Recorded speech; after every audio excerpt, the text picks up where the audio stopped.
In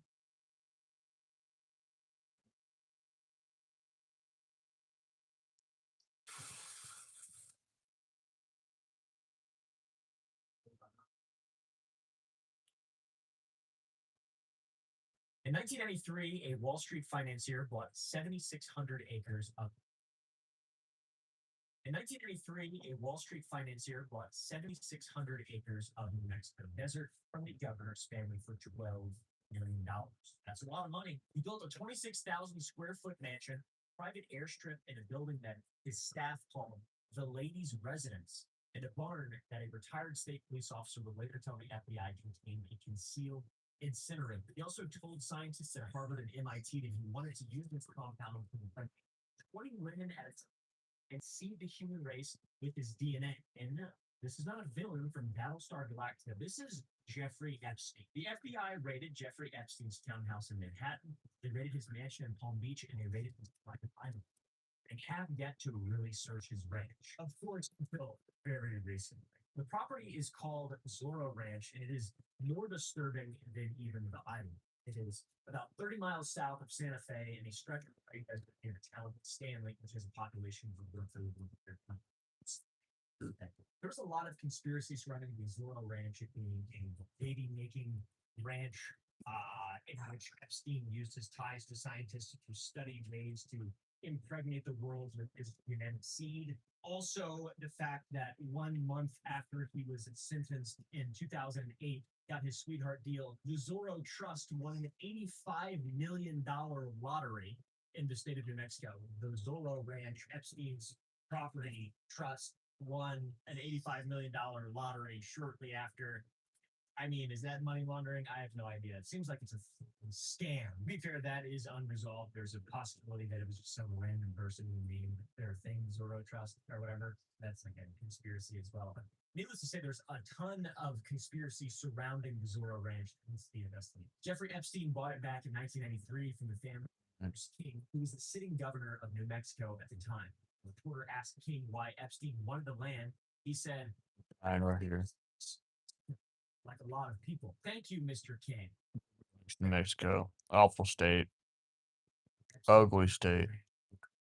Main residence was 26,000 square feet, 3 stories, 4 bedrooms, an indoor pool, a gym, a library, and a basement with an exercise room, a massage room, and a jacuzzi. Around it, he built what NBC News described as a miniature town that housed his servants and groundskeepers with a 7-bay heated garage, a firehouse, a ranch office, and the original adobe residence that came with the land. There's also a 3-bedroom lodge for guests, an off-grid log cabin, a vintage rail caboose on tracks, a yurt, and a set of buildings made to look like a Western film set. Even had ancient Native American petroglyphs moved onto the property for decoration. And then there was the ladies' residence, a separate building designed by the architecture firm Wimberly, Allison, Tong, and Goo, specifically designated as a housing for young women. And we know this because court filings corroborate that this is where they were kept separate from the main house. The Goo firm resigned from the project in 2018 after employees raised concerns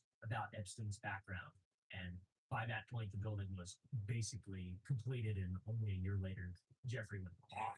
As soon as the cameras turned off, the routine conspiracy maintenance, he heard itself. Ghislaine Maxwell had her own 4,600 square foot residence on the Zorro compound, according to county records as well. The ranch had a 4,400 foot grass airstrip with an aircraft hangar and a helipad. And over 10 years, flight logs show 105 documented flights moving people in and out using Epstein's Boeing 727, a Gulfstream 4, and various helicopters. And the routes that they traveled form a triangle between Teterboro in New Jersey, Van Nuys in California, and Albuquerque, all designed to avoid major commercial airports. And something that's notable about these logs is what analysts call passenger laddering, which means the people who flew in were often not the same people who flew out. And passengers were being listed as just female 1 or male 1 with no real names attached, which obviously results in a level of anonymity built into flight logs. Ghislaine Maxwell appeared on 37% of all flights to New Mexico and was present on nearly every trip through 2001. Her assistant, Emmy Taylor, made 33 documented flights to the ranch, sometimes traveling without Maxwell, and Epstein's longtime pilot, Larry Vysotsky, testified in federal court that Epstein visited the ranch about 5 or 6 times a year. In 1996, a 16-year-old girl from Arizona named Annie Farmer was flown to Zora Ranch under the pretense of planning a volunteer trip to Thailand. When she arrived, she found herself alone at the massive compound with Epstein and Maxwell. They took her shopping for cowboy boots, then to a local movie theater where Epstein immediately began holding her hand and rubbing her foot and arm with no effort to hide the behavior from Maxwell, his supposed partner at the time. That night, Maxwell insisted on giving Farmer a massage, told her to take off her clothes, pulled out a sheet, and began the assault. The next morning, Epstein crawled into her bed, and more happened to her, unfortunately. By the way, the entire time, she was 16 years old. She reported what happened to the FBI in 2006, and the information, as you probably could guess, went nowhere. Her complaint sat in the system for 20 years. She wasn't the only one. 14-year-old girl known in court records as Jane testified at the Maxwell trial that she was flown to New Mexico with Epstein and Maxwell, and she described the ranch as this giant ranch sort of in the middle of nowhere, and it seemed very empty on the interior, meaning it wasn't coming around. She was also sexually abused and forced into bookings. In 2004, a 15-year-old girl was invited on what she was told was a trip to a Las Vegas magic show with her sister, and instead they flew to Zorro Ranch, where sexual abuse began and continued for hours. This girl later recalled during the assault looking up and seeing framed photographs of Epstein posing with famous and powerful people, and she said, "What I remember most vividly was him explaining to me how beneficial the experience was for me and how much he was helping me to grow," which is disturbing and horrifying. After the assault, there was an ATV crash on the property, and another girl said, "No one gets in trouble for anything here." A college student named Joanna Schoberg was pressured into repeated sexual massages at the ranch as well. Epstein told her directly, "I want you to be the mother of my baby." And that's going to be a recurring theme throughout this entire video, is this insane obsession with lineage and genetics. And this is one of the darkest things to come out of all the Epstein stuff, and probably the least talked about. It's certainly the least investigated. Also, a young aspiring ballet dancer who needed rent money for her mother was coerced into sleeping with Epstein and unnamed associates at the ranch over multiple visits between 2007 and 2010. According to her lawsuit, Epstein told her that opportunities were endless, as long, of course, if she complied with what he dictated, and if she did not, he could take it all away. At least 10 women and girls have alleged grooming or abuse at Zorro Ranch starting in the mid-1990s, and half of them were freaking teenagers. The ranch manager, a man named Bryce Gordon, was interviewed by the FBI in February of 2007, and he described a regular flow of young women arriving at the airstrip. He said most were hired locally through a Santa Fe spa called 10,000 Waves, or through referrals, but the spa leader denied ever providing or referring masseuses to the ranch. Of course they did. The FBI interview was terminated after someone instructed staff not to cooperate with agents. Virginia Giuffre, who was trafficked by Epstein across multiple properties starting around 2000, compared the ranch grounds to Disneyland. Her posthumous memoir, Nobody's Girl, which was published in October of 2025 after she died in April of that same year at 41 years of age. He described the manicured grounds of Zorro Ranch, gurgling fountains, a tennis court, grass airstrip, and a hangar. Zorro Ranch specifically seemed to attract Epstein's science friends. The other places had princes and other rich and powerful, famous celebrities, and people know the list of them. Some of the most respected scientists in the world were flying into this ranch under very strange pretenses, and they were being paid millions of dollars. In 2003, Jeffrey Epstein made the single largest donation in the history of Harvard's mathematics department, which was $6.5 million to a professor named Martin Nowak. This was to establish the program for evolutionary dynamics. After Epstein pleaded guilty to soliciting a minor in Florida in 2008 and registered as a sex offender, most people assumed his ties to academia were over, because academia often involves young people who can be taken advantage of. You think that they would, kind of excommunicate him. But no! Between 2010 and 2018, Epstein visited Nowak's program at Harvard more than 40 times. He had his own office in the building at One Brattle Square with an access card to the headquarters and a flattering page about himself on the program's website. After the sweetheart deal, by the way, staff referred to the office as Jeffrey's office, and according to Harvard's own internal report, they said Epstein was routinely accompanied on these visits by young women described as being in their 20s who acted as his assistants. But back to the professor Nowak. His name appears more than 8,000 times in the 3.5 million pages of DOJ files that we released in early 2026. I don't even know what the full number is at this point. I know there's still some, deleted some, and more stuff's been corroborated. It's getting pretty bad out there. So bad, we're now at war. All right, guys. It's so bad we went to war. As of February 2026, believe it or not, Novak has been placed on administrative leave for the second time. So that's hard. At MIT, the money moved different. Joy Ito, the director of the MIT Media Lab, accepted $525,000 from Jeffrey Epstein for the lab and another $1.2 million in personal investments, which is a gigantic, colossal red flag. Investigate that, man. That was just the direct funding, by the way. Epstein also directed approximately $7.5 million in donations from other wealthy individuals, including Bill Gates and financier Leon Black, to the Media Lab through a system specifically designed to hide his involvement because he's a criminal. Three MIT vice presidents, Gregory Morgan, Jeffrey Newton, and Israel Ruiz, all knew that Epstein was a convicted sex offender when they approved the arrangement in 2013. They decided to accept the money anyway, but of course, keep it anonymous and relatively small so Epstein couldn't use it to rehabilitate his reputation. They wouldn't let Epstein rehabilitate his reputation using their reputations. Ito and his development director, Peter Cohen, made sure Epstein's name never appeared in the records, and Cohen told staff that Epstein's name couldn't be involved in logging a $2 million gift from Bill Gates because they needed to hide that it had been done in Epstein's direction. So they're covering it up. They're covering up their involvement with Jeffrey Epstein. I wonder why. Staff at the Media Lab referred to Epstein as Voldemort, or who must not be named, to avoid putting his name in official thoughts.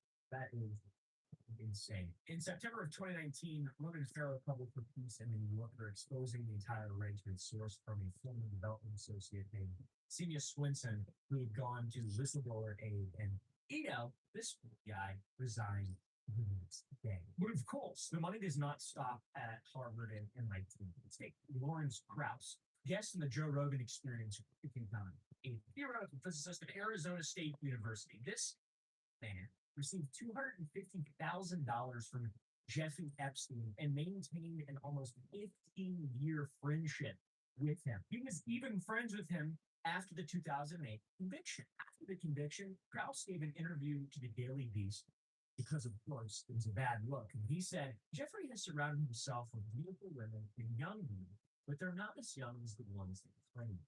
As a scientist, I always judge things on empirical evidence, and he always has women's ages 19 to 23 around him, but I've never seen anything else. So as a scientist, my presumption is that whatever the problems were, I would believe him over other people. How about as a scientist, you go for yourself? All right. How about as a scientist, you suck? How about that? When Krauss later faced his own sexual misconduct allegations, documents show he turned to Epstein for advice in the social media, or just the media in general, which is hilarious, genuinely. I wonder what his reaction was as a scientist. Seth Floyd, an MIT professor of quantum computing, for $425,000 for research and $60,000 personally deposited into his own bank account without reporting that to MIT. That seems like a crime, by the way.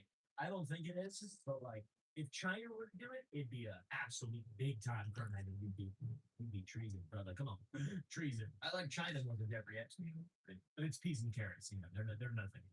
As a scientist, I kind of know these things. Seth visited Epstein in prison at the Palm Beach County Jail during his 2008 sentence and acknowledged Epstein's funding in 19 published academic books, which is crazy. Leon Botstein, the president of Bard College, which is apparently a real place, received $150,000 personally from Epstein through a foundation called Gratitude America in 2016. He later called Epstein a truly evil man, which is so funny. It's your money, Epstein, for my science. Thank you, Epstein. I'm such a scientist. I drink smoke. Meanwhile, faculty at Bard and the Simon's Rock Early College may have been calling for this dipshit's resignation. I legally call people dipshit on the internet. I think I'm going to start calling people things. Marvin Minsky, possible dipshit, and the MIT artificial intelligence pioneer, received $100,000 from Epstein in 2002, which was the first Epstein donation to MIT. And also, Epstein claimed to have funded this dipshit, Minsky, for 20 years and organized two academic symposia on his private island, one in 2002 and the other in 2011. Virginia Giuffre testified in a 2016 deposition that Epstein directed her to have sex with Minsky. Stephen Hawking attended a 2006 conference in the U.S. Virgin Islands funded by Epstein and was photographed at a barbecue on Little St. James. Stephen Pinker, the guy with the crazy hair. A lot of science people have crazy hair. He flew on Epstein's private plane and analyzed a federal statute on using the internet to entice minors for Epstein's defense attorneys. Hundreds of emails between Pinker and Epstein were released a couple months ago in November 2025. It is crazy how these science people loved Jeffrey Epstein. It's almost like science and morals aren't the same thing. I work with science. You know why I worship science? Because of all the empirical evidence. It makes me a good person. This fucking video is legitimately making me hate science. Imagine though, if I was that stupid, and I was just like, science? Epstein likes science, and since science people bad, science, dude. You're going to get vaccinated. In total, Harvard accepted $9.1 million from Jeffrey Epstein, and MIT accepted $850,000 directly, with another $7.5 million directed through other donations. So, really setting the stage for how bad these people are. Everybody that we're talking about who knew, who didn't know, honestly, you're an idiot. If you're a science person and you didn't know, then you're not a very good science person. You're, in fact, a dipshit. Every scientist on that list knew who Jeffrey Epstein was and what he'd done. Somebody literally tried to defend him. And if they didn't, they absolutely could just Google search, who is Jeffrey Epstein? They still took the money anyway. Money talks and love. All right. Money talks and love. So where's the money being used? He wasn't really buying prestige, although it did seem like he really enjoyed the idea of prestige. He wasn't paying for buildings with his name on them, like some rich people do, or endowing chairs to impress people at dinner parties. You know, these scientists I've got over here, they're money slaves. I give them money and they do what I want because they're science people. It turns out science people are easily bought and paid for.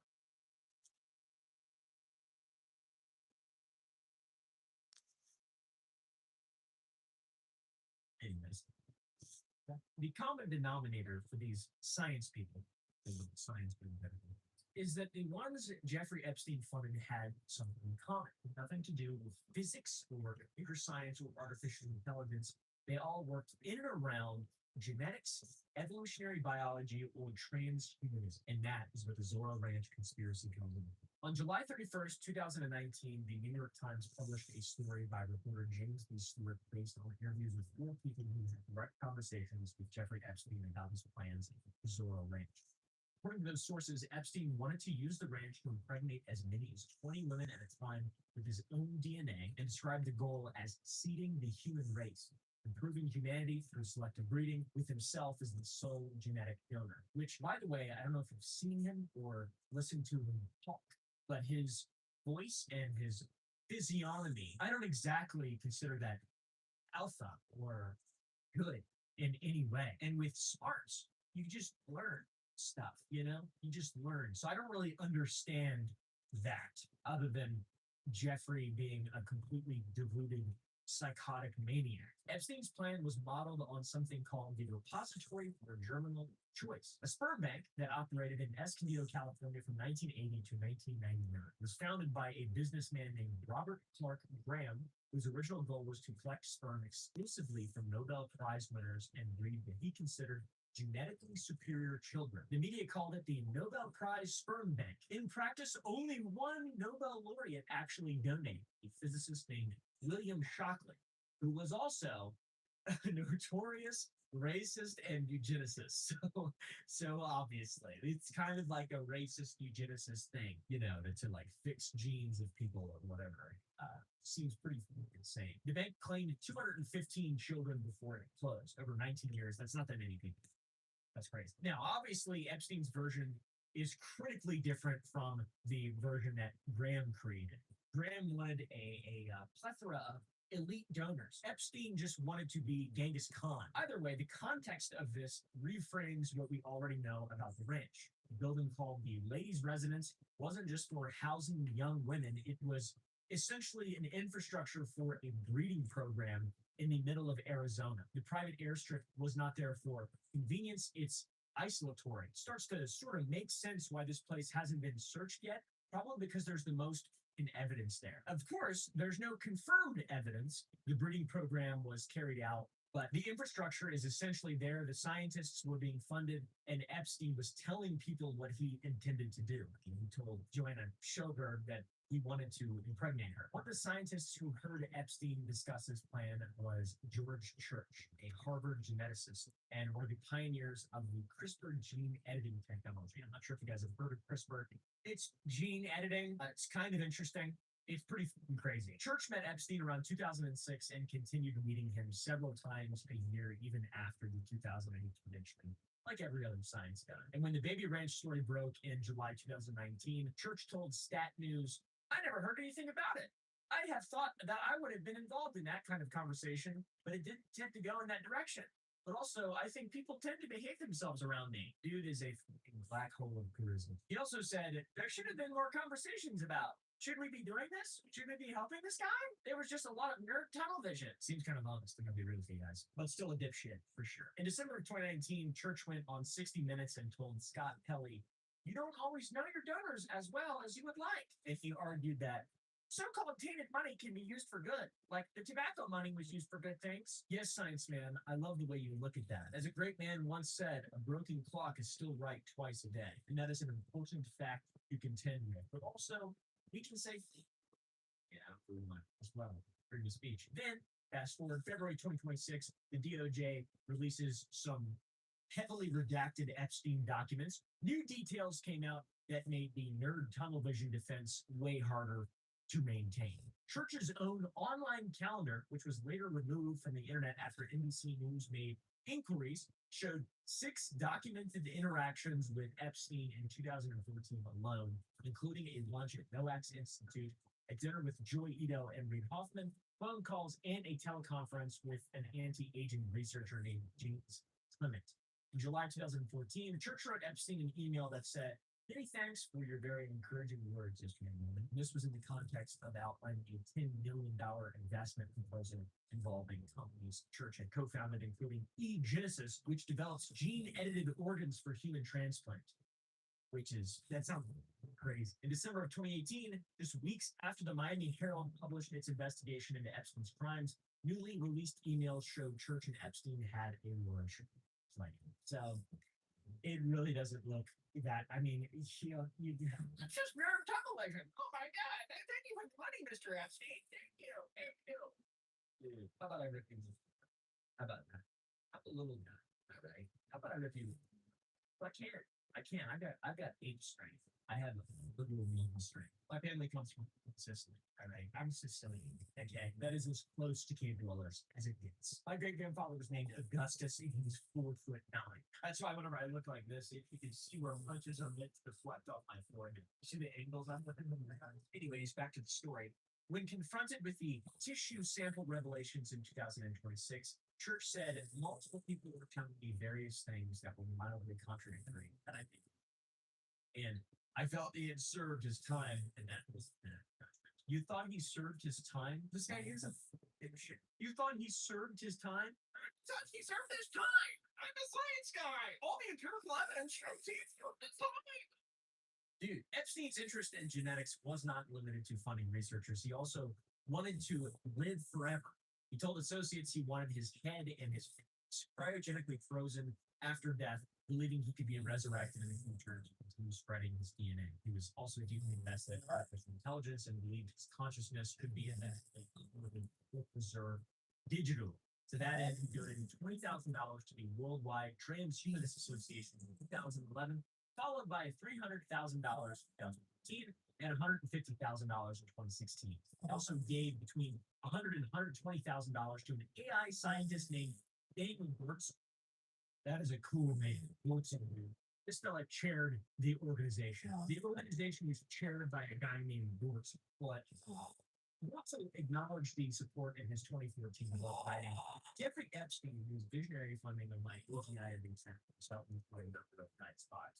So the book was called It's All About Empirical Evidence. And yes, I think Jeffrey Epstein served his time. Now let's take this.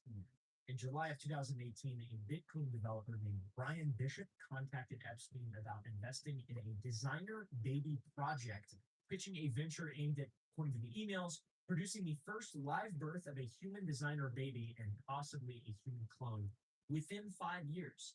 That was 2018. Bishop said the group was proceeding with mouse testing at a Ukrainian lab, and Epstein replied, "I like implant embryo.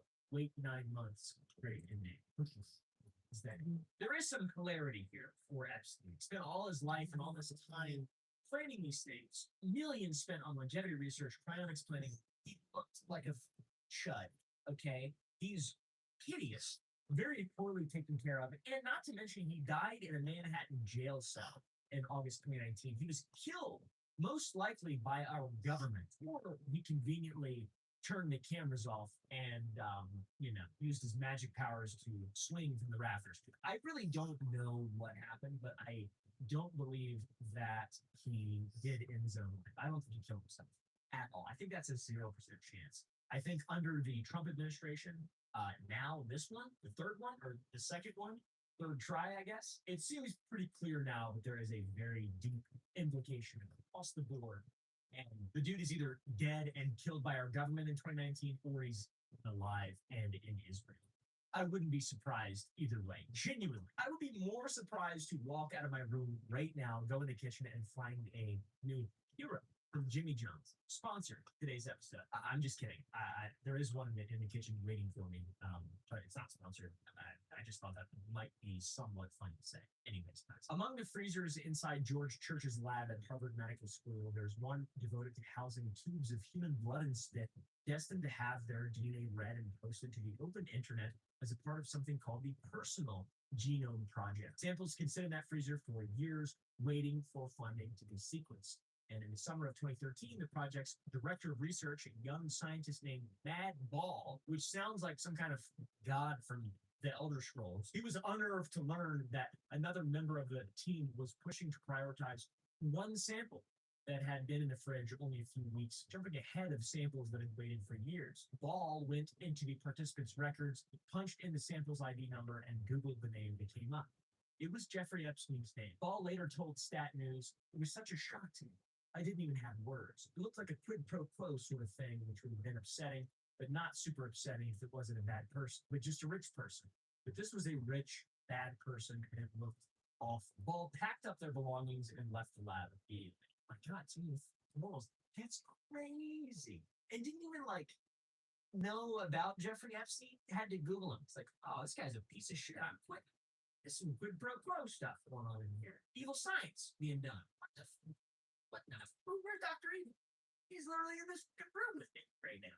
Dr. Evil. I think Dr. Evil wouldn't even do that. And he's got evil in his name. It also appears that the remaining staff of that program prevented Epstein's sample from receiving special treatment, but the lines had already been created there. The sample itself came from a visit documented in DOJ files under the itinerary with the header, "Go to Harvard!" On June 28, 2013. Epstein had a skin cell biopsy taken to the church's Personal Genome Project. From that biopsy, researchers generated fibroblast cell lines and stored them in liquid nitrogen. That specific generation for researchers is very important to understand why it matters. Fibroblast cells are connective tissue cells taken from a skin sample on their own. They're relatively inert, but if you reprogram them into what are called induced pluripotent stem cells, or lowercase IPS cells, they become functionally identical to embryonic stem cells. An embryonic stem cell, if you didn't know, can become any type of cell in the human body. If you split those stem cells with CRISPR, a tool that lets you cut and rewrite specific sequences of DNA, you have a complete genetic toolkit for one individual cells that can theoretically grow into anything engineered to any specification. And what those cells were intended for became clear in February of 2014 when a doctor at Massachusetts General Hospital named Joseph Dacuria, who had been introduced to Epstein by Church, sent Epstein a research proposal for $193,400. The proposal included exome sequencing for $1,000, fibroblast sequencing for another $1,000, full genome sequencing for $11,400, and the creation of iPS cell lines from Epstein's fibroblast cells for $10,000. So they're going to create some genetic material for Jeffrey Epstein. The proposal specifically noted that if they did this, Epstein, like George Church, would be one of the very few people in the world to have it done. It also proposed using CRISPR gene editing to introduce mutations into Epstein's stem cells, believed to potentially increase his longevity, which would have made Epstein one of the first people in the world to have personally edited stem cells. Now, if this is 2014, 2015, this shit's happening everywhere. This is like a thing that's happening, and we're all just kind of finding it's a big what's George Carlin say? And says or he said screams it like that. It really is. It's such a cliche to say, but when you learn things and you read and you research and you take note of patterns and you give in to your innate human nature to recognize those patterns as they happen to you, as things happen to you, all of it just trickles down to a new cliche, the basis of a new cliche. I know that's a contradiction, right? A new cliche, but everything really has already happened. We already have heard all this stuff, and it's just like, oh, that's true? Wow. I thought schizophrenic people were crazy. Nah, dude. The schizos have been on the right side of history, it seems. In one thing they got wrong. I'm just kidding. There's a lot. I'm just kidding. But there is a lot also that's like surprisingly real. Well, surprisingly real. Surprisingly. Or at least most likely real. There was some empirical evidence to support it. Single largest line item on that invoice, by the way, I got a little bit sidetracked, was $160,000, and was for something that Dacuria described as a genomic study he was dubbing the Venus Project. The goal was to study the genetics of facial features across 200 participants. The name Venus, a Roman goddess of beauty, was Epstein's idea. Epstein, by the way, very beautiful man. Just kidding. Literally one of the ugliest freaks I've ever seen in my life. In context of what we now know about his documented obsession with ranking people by physical traits, curating lists organized by genetic fitness, and editing out individuals who didn't meet his criteria for blue eyes, a $160,000 study on the genetics of facial attractiveness means more now, given all the context. Dacuria says the plans never materialized. Epstein sent a $2,000 check the same day as the invoice, but beyond that, nothing.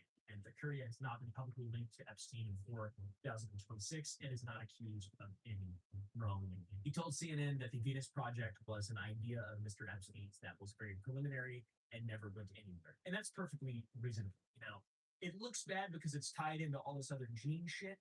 But also, if Epstein, ordered something from Jimmy Jones, the manager at Jimmy Jones is not entity. Someone's providing a service that's not illegal. Obviously, I don't have to explain that to you guys. You guys are kind of smart. Let's be real. I mean, you're watching the videos. These are smart people. Press like smart people. Getting smarter every day. Just kidding. We're getting a little done with it. And I haven't really been spending a lot of time reading new stuff. I've been spending time out and outside, looking off and this so far. As of March 2026, nobody knows where Epstein's tissue samples are. There are remnants out there of the convicted child offender sitting in a deep freezer, maybe at Harvard, maybe at one of its affiliated Boston hospitals. Nobody's addressed it properly. Right, guys. And that was a point brought up by Stat News, by the way, this year. Also brought up by Stat News. In March 2026, Stat reported that somebody appears to have recently altered the Personal Genome Project's public profile page, believed to belong to Epstein, to indicate he provided consent on January 31st, 2026, one day after the DOJ released its final batch of Epstein files, in more than 6 years after Epstein died. Is it another Fortnite conspiracy? Is Jeffrey Epstein cranking 90s in Israel? Probably not, but the profiles seem to have been altered. Who altered it? I don't know. Why'd they alter it? I don't know. It's probably the DOJ hiding shit. Because we have a Department of Justice. We have multiple bureaus for investigation of these types of things, and they don't really seem to be doing anything at all. They're actually seemingly at odds with the people who are paying them, the taxpayers. They're seemingly at odds with those people. It's really weird. It's really bizarre that there's people who are like okay with this level of brain rot that's going on. And I'm talking. I've seen people who I used to respect who are now legitimately idiotic, legitimately idiotic. Like politics aside, there are people right now who are dragging themselves through a level of ooze that is so consequential they have no idea. They are on the wrong side of history, and it is objectively clear. The wrong side of history is crazy. And I'm an idiot. I don't know anything, and I can see it. So yeah, the DOJ, most important. But also, they did release some files, which is good. In the DOJ files released in January of this year, there's a spreadsheet titled 92nd Street Y Potential List. There are three versions of it that exist in the documents, each with a different document ID. And what they show is a list of approximately 70 people organized by professional field and annotated through what Epstein called genetic fitness. Categories include genetics pioneer, medical pioneer, neuroscientist, physicist, mathematician, innovation tech, psychologist, young pioneer, and theologian. Next to many of the names is an eye color annotation, and across the three revisions, the proportion of people listed as having blue eyes rises as darker eyed individuals are edited out. Version 1 had 70 people, 41 of whom were marked with blue eyes. Version 2 cut the list to 63 and pushed the blue eye count to 49.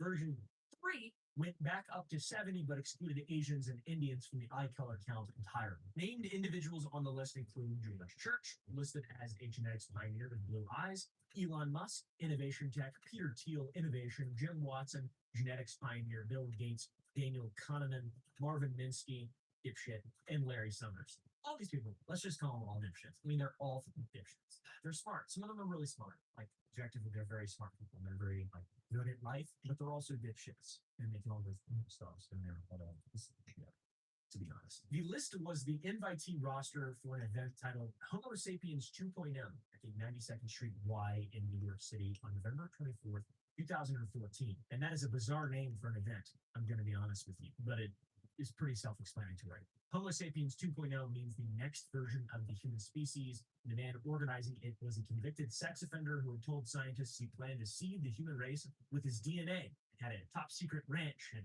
New Mexico where he planned to do that.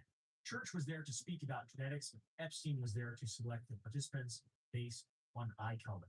2 months after the event in January 2015, the focused email chain about the science and evolutionary theory of blue eyes circulated between Epstein, Martin Nowak, and a Harvard behavioral economist named Moshe Hoffman, who provided Epstein with evolutionary explanations about blue eye pigmentation, discussing night vision advantages and phenotype selection theory. What does green eyes mean? Just something normal?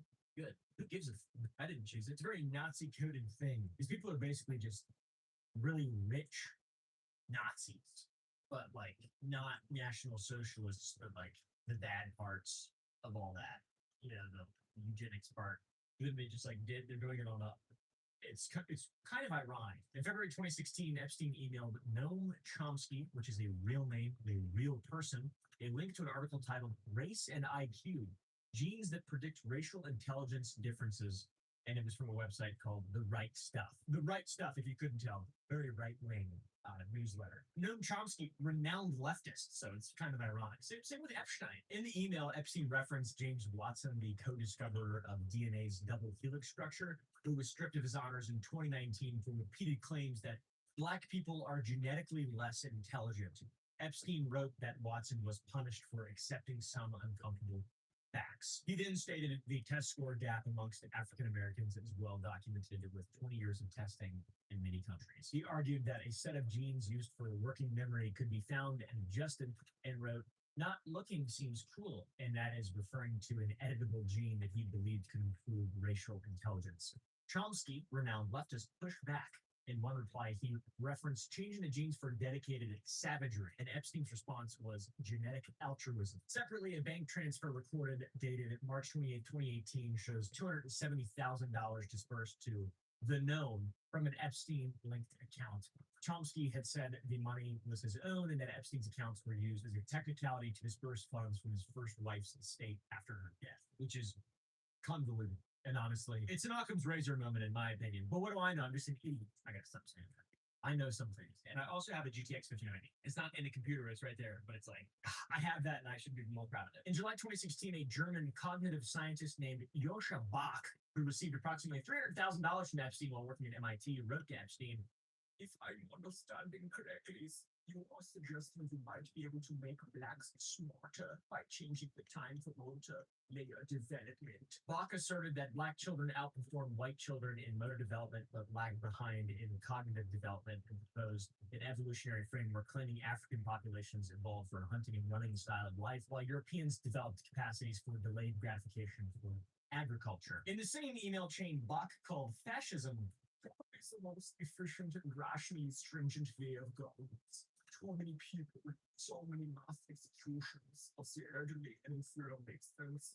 If the brain discards unused neurons, why should society keep equivalent? If the body poops after you poop, we should equate human value to poop. That's what he's saying, basically. That guy is an actual, like a literal Nazi, not like what people call Nazis now, which is like lost a lot of meaning and stuff. That guy right there, that's Nazi. That's Nazi. These people are Epstein was just poop everywhere. I mean, for real though, demons, bud, demons. That is demonic. I've called it satanic before, and people who are Satanists are like, "Well, we have morals as well. We have morals." Yeah. Of course. How about I say demonic and evil? How about I say evil? This is evil. You people are fucking evil. When the Boston Globe confronted Bach with these emails in November 2025, he walked him back saying, "Race is itself not casual and cognitive differences of race." And later research brought me to my current view that race is not causal for differences in development, and race is not a determinant of IQ in children or adults. What about the fascism stuff, though? Killing the infirm and elderly. In another email, Epstein was forwarded a study linking prenatal stress to IQ outcomes, and his response was 5 words: "This relates to the blacks." Beyond the emails, released documents show a $25,000 donation from Epstein's foundation to a former Duke University neuroscience postdoc named Jean-Francois Guérepi, who became a YouTuber and said, "Jeffrey had defects like we all do, but he was a good man. More people like him could improve the world." The files also contain more than 1,974 email exchanges with Steve Bannon discussing strategies for building far-right movements in Europe. Now, this all seems pretty crazy. A lot of people believe that there's like a deep moral good embedded within the science community, but I believe that. I believe that people who want their worldviews to be informed on empirical evidence, I think that's a really good, healthy way to look at stuff. But like, there's like a disturbing amount of evil in this, like celebrities, royalty, rich people, and science people are like really implicated in all this Epstein stuff. And there's like a new way to look at this. Is it like a broader moral question and something we should keep an eye on, or is it some kind of machine that Epstein was a master at? I'm leaning more towards the latter, I would say. I think Epstein was very evil, and I think one of the answers we can look at starts with a family that most people don't know about, and that is Ghislaine Maxwell's family. Before Ghislaine Maxwell was a convicted sex trafficker getting her very own version of Jeffrey Epstein's sweetheart deal right now in Texas, just down the street. She was the daughter of Robert Maxwell, a British media baron who built one of the largest publishing empires in the world. By the way, I don't know where she's at. That was just meant to sound ominous. I don't know.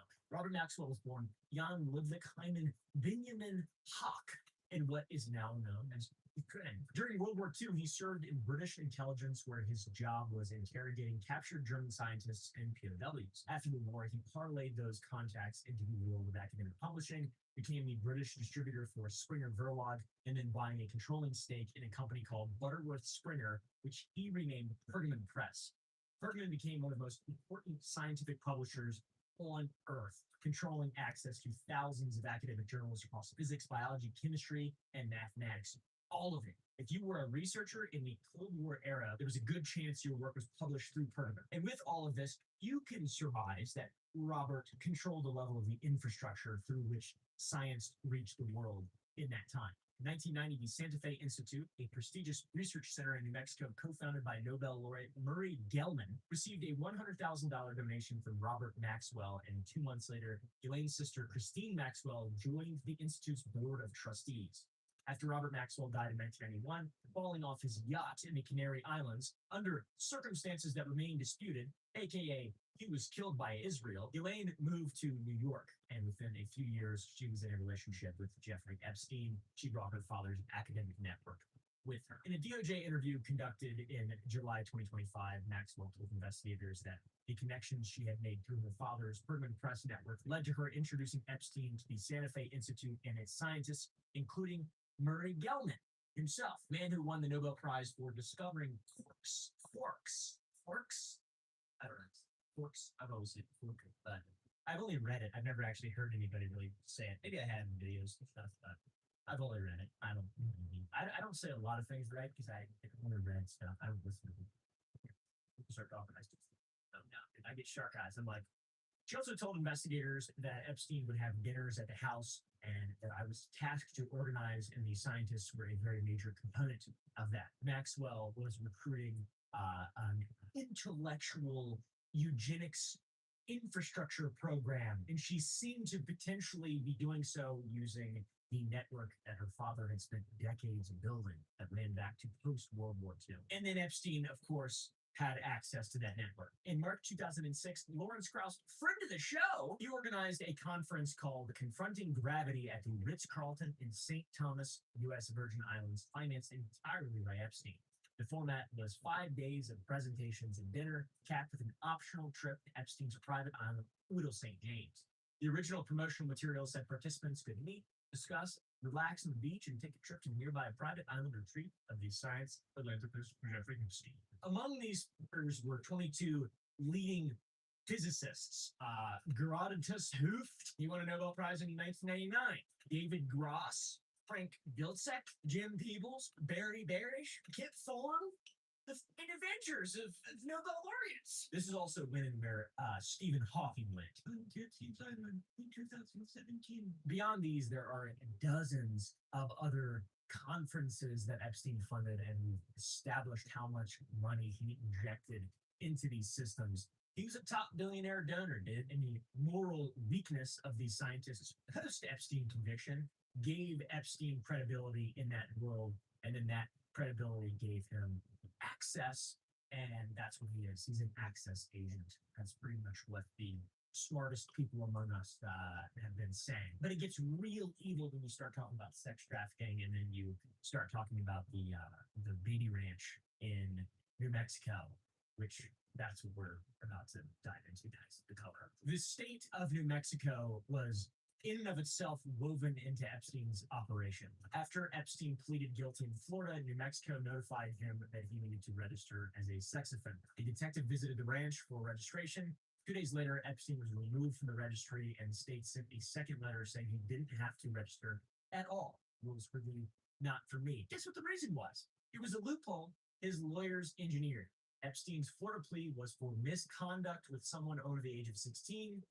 New Mexico's age of consent is 16. The conviction didn't meet the state's threshold for mandatory registration. So you can be a sex offender in one state, but not in another one, because that's pretty awesome. Now, of course, if you know the details of the original case, the plea excluded the 14-year-old victim documented by Palm Beach police. She was left out of the deal specifically, and without her in the conviction, there's no legal basis to put him on the list in New Mexico. So the Florida plea deal itself was already one of the most controversial in legal history, negotiated by Alexander Acosta, then the U.S. Attorney for the Southern District of Florida. He gave Epstein an 18-month county jail sentence with 6-day work release. He served 13 of the 18 months instead of a potential life sentence on federal trafficking charges.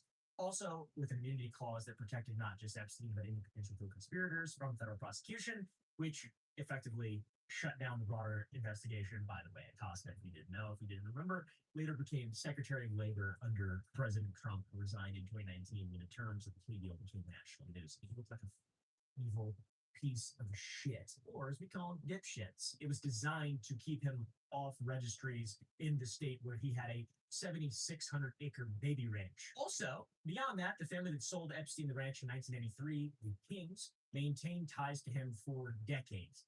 Gary King, the son of Governor Bruce King, served as New Mexico's Attorney General from 2007 to 2015, meaning he was the state's top law enforcement officer during the years when Epstein was actively abusing victims at the property his father's family had sold him. By the way, if we learned anything, referring to an AG as the area's top law enforcement officer is such a meaningless thing to say. I mean, top law enforcement officer? I'm the top cover-up officer. Pretty much. I'm the top just evil guy. Pretty much in the whole area. In the whole area. I'm the top piece of shit. I'm the top piece of shit. Pretty much. It seems like that's what that means nowadays. In 2006, during his AG campaign, Gary King accepted $15,000 from the Zorro Trust, Epstein's own entity. He said he returned it after the allegations became public. Of course he did, because he wouldn't want to look bad. In 2014, while running for governor, King accepted more than $35,000 through Epstein's linked shell companies, including JAG LLC, which was registered to Epstein's Virgin Islands property. The donations, in case you were wondering, were funneled through corporate entities, specifically to avoid coverage, press coverage. So Epstein's attorney warned that the donations risked additional news coverage given King's platform on crimes against children, because that would be horribly ironic. All right. Gary King was campaigning at the time on his record of prosecuting child offenders. Just not his old buddy and pal, though, of course. In September 2014, King requested use of Epstein's jet for Washington fundraisers, and emails show he personally initiated the flight request. By the way, not to prosecute child offenders, to apparently hang out with the child offender. His running mate for Lieutenant Governor, Deb Haaland, was also in the jet.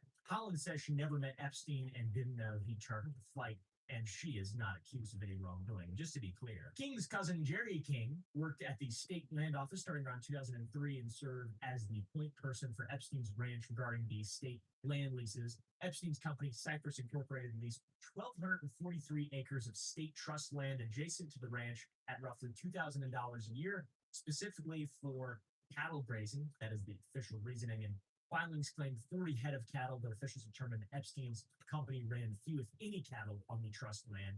The real purpose was to build a privacy buffer around the compound. Another AG called that a sweetheart deal.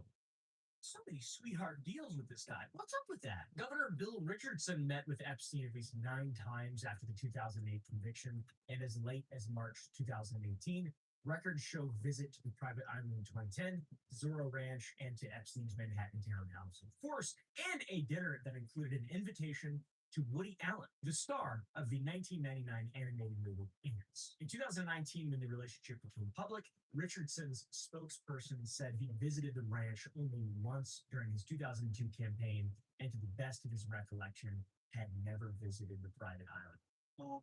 As far as I can remember, I never went. You know, I remember every place I've ever been. It's like not my house or Walmart or something. You know, you remember stuff. Humans remember stuff. I think, usually, generally speaking. I don't buy any of this. I think these people are all full of shit and they're evil. In fact, records released in 2026 show that this dipshit visited the island in November of 2010, and that his name appears in more than 800 documents in the Epstein files. Virginia Giuffre, in a May 2016 deposition, testified that Ghislaine Maxwell directed her to give Richardson a massage and that she was sent to New Mexico. Richardson's representative called the allegations completely false and said he had never met Giuffre. He was never criminally charged. Richardson died on September 1st, 2023 at his home in Massachusetts at age 75. The Full Transparency Act forced the documents in public view. So, after the files came out, the University of New Mexico Hospital renamed the Bill and Barbara Richardson Pavilion to simply the Pavilion, and when reporters asked if the change was connected to Epstein, the hospital declined to answer, which means yes. That's what that means. It means yes. Silence means yes. I'm just kidding. I don't know anything, dude. The FBI raided Epstein's Manhattan townhouse. They searched his Palm Beach mansion, and they raided Little St. James. Why didn't they search his Zorro Ranch? Baby Ranch. What? You tell me they didn't search that place? The thousands of acres? On July 19th, 2019, days after Epstein's arrest in New York, A retired New Mexico State police officer called the FBI about a barn on the property with what he described as a garage door that appeared to be a sally port and a chimney, warning that the property could potentially have an incinerator concealed within the barn. Sally ports, if you don't know, are standard features in prisons, military bases, and high security government facilities. They are not standard features on barns in the New Mexico desert. So obviously, the combination of sally port entrance and a concealed chimney consistent with incineration capacity on a property where girls were being trafficked is the kind of detail that would ordinarily prompt an immediate law enforcement investigation response. Now, it's just a tip, guys. Just a tip response. A little simple tip. On August 23rd, 2019, an FBI agent wrote an internal communication. At this time, we don't believe there are items still located in the residence that would be of value to the investigation. Okay. When FBI Deputy Director David Bowditch asked agents why they hadn't searched the ranch, they said, at this time, we don't have PC for a search of the in residence. That means probably false. Oh, you don't. In November 2019, a separate tip arrived. An anonymous email sent to Albuquerque radio host Eddie Aragon, who hosts a show called The Rock of Talk on Cuba 1600 AM, my favorite AM channel. The sender claimed to be a former ranch staff member, and they wrote, somewhere in the hills outside Missouri, two foreign girls were buried on orders of Jeffrey and Madam Lee. The sender claimed the girls died by strangulation during rough. They claimed possession of 7 videos depicting minors and demanded 1 Bitcoin worth approximately $8,000 at the time in exchange for information. Very fast way to lose all credibility, in all honesty. But Aragon forwarded the email to the FBI, and he says he knows the sender's identity and shared it with the FBI agent. He said he never heard from the Bureau. So those are 2 different tips, 2 separate sources. 0 follow-up from the Federal Bureau of Investigation. That their whole job, I think, is to investigate stuff like this. I thought, at least. I'm pretty sure. I didn't learn that in school. I was homeschooled. I didn't learn that in school. I've just heard around the block about that. Internal federal communications from December of 2019 confirmed agents had not searched the New Mexico property yet. Those tips sat in FBI files for 6 years. It took a act of Congress to get them out. On November 19th, 2025, there was an act of Congress. Thank you, Rokana. Thank you, Thomas Massey. Obviously, they got a 30-day deadline. The DOJ violated that deadline and released files in 5 batches over 2 months. And then final batch came out. Millions of pages. The very tips about the Zorro Ranch were public for the first time. With the files that came out, we were overloaded with emails. Talking about emails, there's one familiar last name on an email linked to the Zorro Ranch that kind of changes everything, I would say, because it just adds a whole other level to the conspiracy. It really isn't a conspiracy at this point. It's just unfortunate reality, I guess. On September 8th, 2019, less than 1 month after Epstein died in a Manhattan jail cell, the assistant United States attorney at the Southern District of New York wrote an email about the New Mexico investigation. Her name was Maureen Coleman. She graduated from William and Mary in 2010. David Kappa, in Harvard Law 2013, joined the Southern District in 2014, becoming an assistant U.S. attorney in 2016. And by 2019, she was one of 3 lead prosecutors on the Epstein case, alongside Alex Rossmiller and Allison Mel, all working under the Public Corruption Unit. Jeffrey Berman was the U.S. attorney who announced the charges. In her September 8th email, Comey confirmed that she had secured an agreement from New Mexico Attorney General Hector Valera's office to halt the state's investigation. The email said, in essence, they agreed to cease any investigation from the Secretary to share whatever they had gathered to date regarding Secretary activity. And that seems confusing. As someone who would like to see an investigation be placed. The stated justification was that parallel investigations could create conflicting witness testimony. Defense lawyers might split. Epstein he died. There were, as far as I'm aware, there was no defense. Because he's dead. Because he died. Anyways, Maureen's father is James Comey, served as director of the FBI from 2013 to 2017. No formal conflict of interest challenge was ever filed regarding the family connection, and when subpoenaed by the House Oversight Committee, James Comey responded under penalty of law that at no time during the service of the DOJ or the FBI did he recall any information or conversations related to Jeffrey Epstein or Ghislaine Maxwell. The committee accepted the response and withdrew the subpoena. September 17, 2019. New Mexico had transferred everything to the SDNY police reports, recorded witness interviews, correspondence among state agencies, and documents related to Epstein's leasing of public lands. Everything was transferred. Valderas told reporters he was unaware that federal investigators provided any information to New Mexico officials that could have led to criminal prosecutions, and he called the cooperation a one-way relationship. He told NBC News that federal prosecutors essentially gutted our ability to aggressively seek justice for victims. And then he added, we had taken statements involving child trafficking and we obtained corroborating records that confirmed an illicit interval. In July of 2020, Valderas wrote to the SDNY requesting civil forfeiture of the ranch, and he received no response. 4 months after Epstein's death, on December 19, 2019, prosecution team sent a confidential 86-page memo to U.S. Attorney Berman titled Investigation into Potential Co-Conspirators in Jeffrey Epstein. It contained statements from 24 women who reported being abused as minors, 14 women who reported being abused as adults, along with an analysis of whether or not certain Epstein associates and employees may or may not have been criminally liable. The legal analysis section is entirely redacted, and nobody besides Ghislaine Maxwell has been charged today. So there's no co-conspirators, but there is co-conspirators. What are you talking about? What is happening here? Oregon County wanted to successfully prosecute Maxwell, securing a conviction in she received consistently outstanding performance reviews over a decade, and in 2024, she was named co-chief of the production unit. On July 16, 2025, she was fired by email at approximately 5 p.m., citing work into the prosecution. No cause was given. Their supervisors asked her to lead a major 3 months after her latest outstanding Comey filed a federal lawsuit challenging the termination by Joy Patterson Belknap as a college offense in February 2026. I would say speak for themselves. The next investigation, victim statements and corroborating records, the estimated fines said stop. We'll handle it. They took everything. They searched absolutely nothing. They shared nothing back. The land sat untouched for 7 years. They also sold the ranch. And when they finally started looking, people lose their jobs. Citing Article 2 of the Constitution. It's so obviously a cover. So obviously a